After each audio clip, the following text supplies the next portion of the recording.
Hello दोस्तों, संघर्ष institute में आप सभी का स्वागत है। तो चलिए बच्चों, आज स्टार्ट करते हैं 29 अप्रैल 2023 का करंट अफेयर्स और शुरुआत करते हैं इस मोटिवेशन क्वेट के साथ। वक्त से लड़कर जो नसीब बदल दे, इंसान वही जो अपनी तकदीर बदल दे। क्या कल क्या होगा कभी मत सोचो, क्या पता कल वक्त खुद अपनी तस्वीर बदल दे।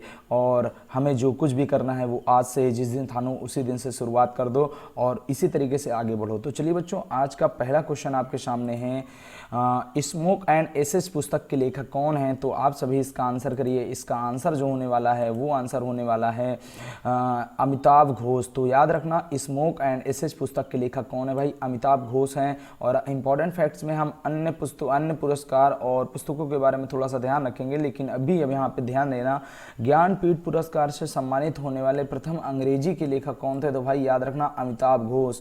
और अगर पूछा जाए कि पहला ज्ञानपीठ पुरस्कार किसे प्रदान किया गया था, तो जी कुरूप शंकर, और मलयालम भाषा के लिए इनको सबसे पहला ज्ञानपीठ पुरस्कार प्रदान किया गया था। 54वां ज्ञानपीठ पुरस्कार किसे सम्मानित किया गया था? तो अमिताभ घोष। और ये बहुत ज़्यादा इंपॉर्टेंट है, क्योंकि अंग्रेजी साहित्य में अगर बात करें सबसे पहला ज्ञानपीठ पुरस्कार किसे मिला, तो वो अमिताभ घोष को मिला। 56वां ज्ञानपीठ पुरस्कार 2021 से किसे सम्मानित किया गया? तो नीलमणि फुकन, इनको असमिया भाषा के लिए दिया गया 56वां ज्ञानपीठ पुरस्कार। 57वां ज्ञानपीठ पुरस्कार 2022 से किसे सम्मानित किया गया? दामोदर मौजो। किसको सम्मानित किया गया? दामोदर मौजो, कोंकणी भाषा के लिए। किसके लिए भाई? कोंकणी भाषा के लिए। इस बात को आप ध्यान रखना, इंपॉर्टेंट हो जाएगा। चलिए बच्चों, बढ़ते हैं नेक्स्ट क्वेश्चन की ओर, अगले क्वेश्चन पे। अगला क्वेश्चन है, अमेरिका के किस राज्य के निवासियों के लिए दिवाली के आधिकारिक अवकाश की घोषणा कर दी गई है? तो इसका आंसर जो होने वाला है वो होने वाला है पेंसिल्वेनिया। किसको भाई? पेंसिल्वेनिया के बारे में बात करते हैं तो अमेरिका के यहाँ के राज्य के जो भी निवासी हैं, याद रखना, उनके लिए आधिकारिक दिवाली की घोषणा कर दी गई है। इस चीज़ को आप ध्यान रखना। अगर इंपॉर्टेंट फैक्ट में बात करते हैं तो न्यूयॉर्क किस नदी के किनारे स्थित है? इसका आंसर हो जाएगा हडसन। वाशिंगटन किस नदी के किनारे स्थित है? तो पोटोमैक नदी किनारे स्थित है। इस चीज़ को आप ध्यान रखना। और शिकागो किस नदी किनारे स्थित है? तो याद रखना, शिकागो नदी के किनारे है। इस चीज़ को आप नोट डाउन करिए। चलिए बढ़ते हैं अगले क्वेश्चन की ओर। अगला क्वेश्चन अपने सामने है, प्रश्न नंबर 3, और इसमें पूछा गया है, अटल पेंशन योजना कब चली थी? तो भाई अटल पेंशन योजना जो चली थी वो 9 मई 2015 को चली थी। इस चीज़ को आप ध्यान रखिएगा, इंपॉर्टेंट हो जाएगा। इंपॉर्टेंट फैक्ट्स में अगर हम बात करते हैं तो 31 मार्च 2023 तक योजना में शामिल लोगों की संख्या कितनी है भाई? तो अटल पेंशन योजना में अब तक शामिल हो चुके हैं 505.20 करोड़ प्लस लोग इसमें शामिल हो चुके हैं। इस बात को आप ध्यान रखिएगा। अटल भूजल योजना कब चली थी? तो 25 दिसंबर 2019 को अटल भूजल योजना चली थी। अटल जयंती कब मनाई जाती है? तो 25 दिसंबर 1924, 25 दिसंबर को अटल जयंती मनाई जाती है। और अटल जी का जन्म हुआ था 1924 में, और उस दिवस को हम लोग मनाते हैं सुशासन दिवस के रूप में। किस दिवस के रूप में भाई? सुशासन दिवस के रूप में। इस चीज को आप ध्यान रखिएगा। अटल पुण्यतिथि कब मनाई जाती है? तो 16 अगस्त को, क्योंकि अटल जी का जो निधन हुआ था वो 16 अगस्त 2018 को हुआ था। इस चीज को आप ध्यान रखिएगा। भारत सबसे कम समय तक भारत के प्रधानमंत्री कौन रहे? तो इसका आंसर हो जाएगा अटल बिहारी वाजपेयी। इस चीज को ध्यान रखिएगा। और कारगिल युद्ध जो हुआ था 26 जुलाई 1999 को, उस समय भारत के प्रधानमंत्री कौन थे? तो अटल बिहारी वाजपेयी। इस चीज को आप अच्छे से नोट डाउन करिएगा। अटल बिहारी वाजपेयी को भारत रत्न कब प्रदान किया गया था? तो 2015 में। और किसके साथ भाई? मदन मोहन मालवीय के साथ। मदन मोहन मालवीय को मरणोपरांत दिया गया था। इस चीज को भी आप अच्छे से ध्यान रखिएगा। अटल बिहारी वाजपेयी को पद्म विभूषण से कब सम्मानित किया गया? 1992 में सम्मानित किया गया था पद्म विभूषण से। अगर भारत रत्न से पूछा जाए 2015 में, पद्म विभूषण से पूछा जाए 1992 में। जय जवान जय किसान जय विज्ञान का नारा किसने दिया था? अटल बिहारी वाजपेयी। लेकिन अगर आपसे ये पूछा जाए कि जय जवान जय किसान का नारा किसने दिया था? तो लाल बहादुर शास्त्री। इस चीज को आप याद रखिएगा। और अगर आपसे ये पूछा जाए कि जय जवान जय किसान जय विज्ञान जय अनुसंधान का नारा किसने दिया था? तो नरेंद्र मोदी ने इसका नारा दिया था। इस चीज को आप अच्छे से याद रखिएगा। अगर हम बात करते हैं भीमराव अम्बेडकर, अटल बिहारी वाजपेयी की इंपॉर्टेंट पुस्तकों के बारे में, तो याद रखिएगा, अमर बलिदान है पहली पुस्तक, ये आप ध्यान रखिएगा। संसद में 3 दशक दूसरी पुस्तक, ये आप ध्यान रखिएगा।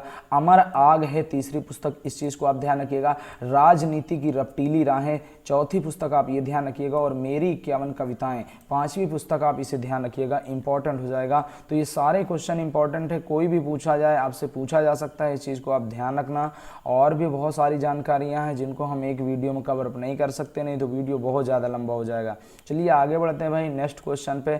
अगला क्वेश्चन है अपने सामने, आर्थिक स्वतंत्रता सूचकांक में भारत का स्थान क्या है भाई? तो भारत का स्थान जो इसमें है 131वां है। आर्थिक स्वतंत्रता सूचकांक में भारत का स्थान कितना है? 131वां है। इस चीज़ को आप ध्यान रखिएगा। और इंपॉर्टेंट फैक्ट में हम लोग अन्य महत्वपूर्ण सूचकांक के बारे में बात कर लेते हैं। फीफा रैंकिंग 2023 में भारत का स्थान कितना है? 101वां है। भुखमरी सूचकांक में भारत का स्थान 107वां है। और पर्यावरण प्रदर्शन सूचकांक में 180वां है। और नवाचार सूचकांक में 40वां है। वैश्विक खुशहाली सूचकांक 2023 में 125वां है।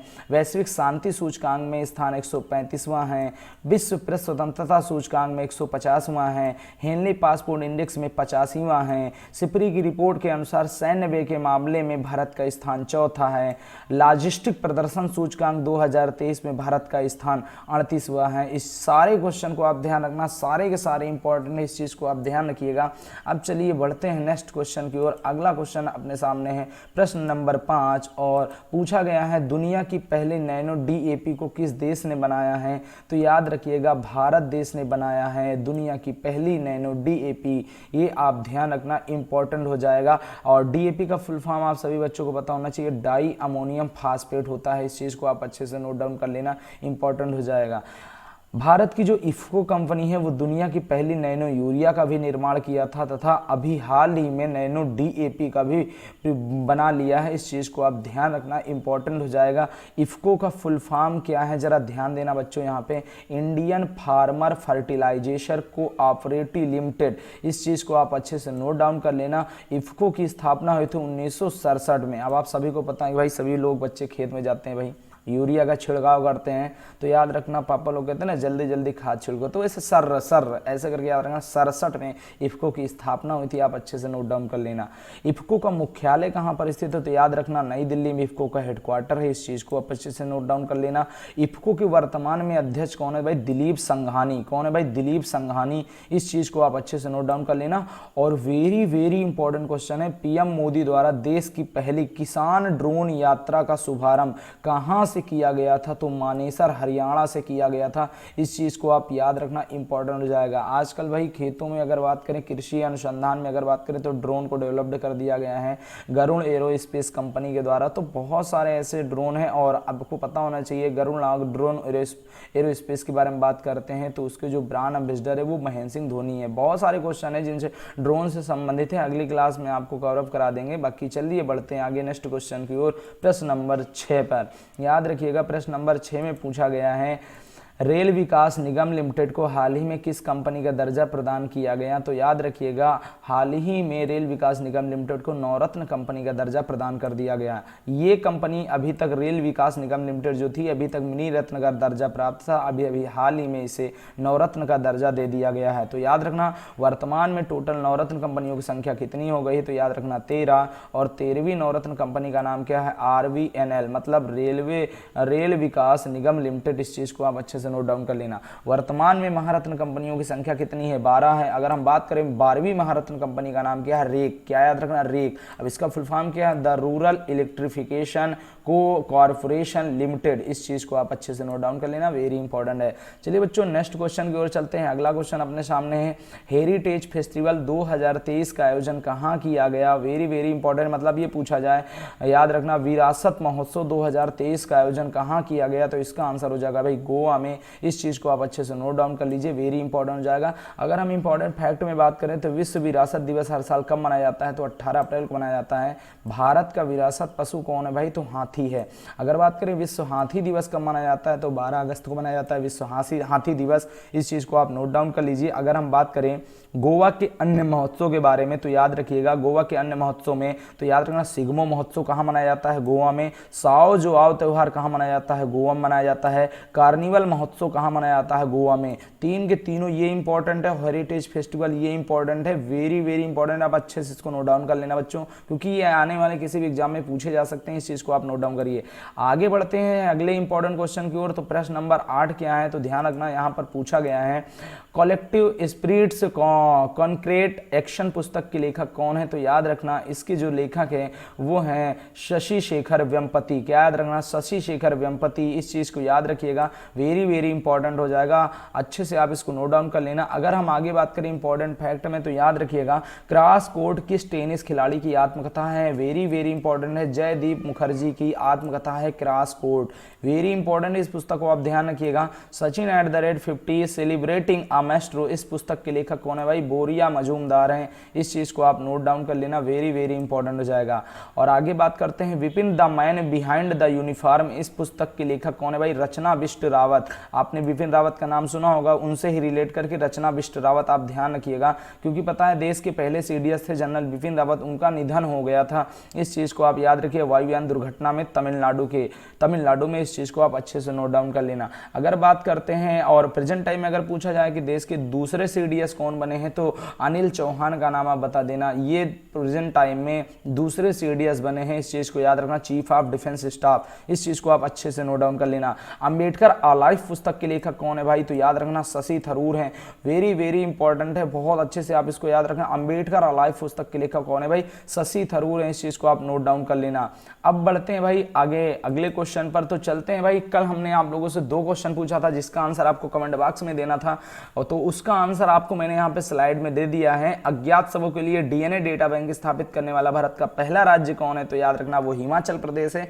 ये पहले क्वेश्चन का आंसर हो जाएगा। और दूसरा क्वेश्चन है किस राज्य सरकार ने खेल संस्कृति को पुनर्जीवित करने के लिए एक पंचायत एक खेल का मैदान योजना शुरू की है, तो इसका आंसर जो हो जाएगा केरल हो जाएगा। तो चलिए बढ़ते हैं आगे भाई और आगे चलते हैं। तो ये रहे आज के प्रश्न जिनको आपको कमेंट बॉक्स में जाना है और इसके उत्तर देना है, इस चीज को आपको ध्यान रखना है। पहला क्वेश्चन और दूसरा क्वेश्चन, दोनों क्वेश्चनों के आप आंसर जाइए कमेंट बॉक्स में छाप दीजिए, ये चीजें हैं। और अगली क्लास में आपको इसका आंसर पता चल जाएगा, इस चीज को आप ध्यान रखिए। अगर आपको वीडियो पसंद आया हो तो लाइक करिए, क्वेश्चन और कुछ सुझाव देना है कमेंट बॉक्स में जाके सुझाव दीजिए। इन क्वेश्चनों का भी आंसर आप कमेंट बॉक्स में करिए। शेयर सबसे ज़्यादा करिए बच्चों, क्योंकि अभी ज़रूरत हमें क्या है शेयर की। और सब्सक्राइब करिए चैनल को और बेल आइकन भी दबा दिए ताकि आपको सभी वीडियो की नोटिफिकेशन आप तक सही समय पर पहुंच जाए। जय हिंद, जय भारत।